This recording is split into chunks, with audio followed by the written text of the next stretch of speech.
એટલે આંદોલન કરનારાઓએ રાજકીય રોટલો શેક્યો અને પાટીદાર દીકરીએ છોડવું પડ્યું સીએમ પદ।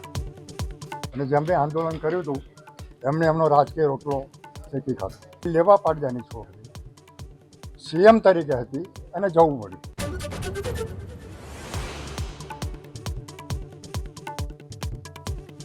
દિયોદરને જિલ્લો બનાવવાની માંગ બની વધુ ઉગ્ર। બનાસકાંઠા જિલ્લા કોંગ્રેસ પ્રમુખ ભરતસિંહે કહ્યું, ન્યાય ન મળે તો કોર્ટમાં જઈશું।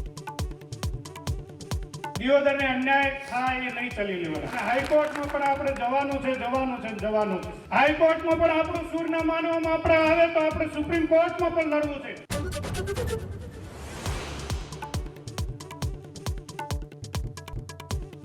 હેલિકોપ્ટર ક્રેશ પોરબંદરના કોસ્ટગાર્ડ એરપોર્ટ પર એએલએચ ધ્રુવ હેલિકોપ્ટરમાં સવાર 2 પાયલટ સહિત 3ના મોત। 4 મહિનામાં બીજી મોટી દુર્ઘટના।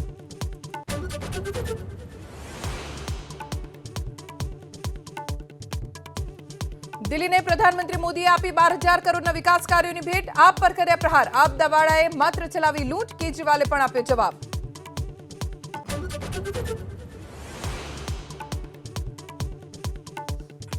પ્રિયંકા ગાંધી પર ભાજપ નેતા રમેશ બિધોડીના વિવાદિત નિવેદનથી ઘમાસાણ। દિલ્હીમાં રસ્તા પર ઉતર્યા કોંગ્રેસ કાર્યકરો। આ ભાજપનો અસલી ચહેરો હોવાનો લગાવ્યો આરોપ।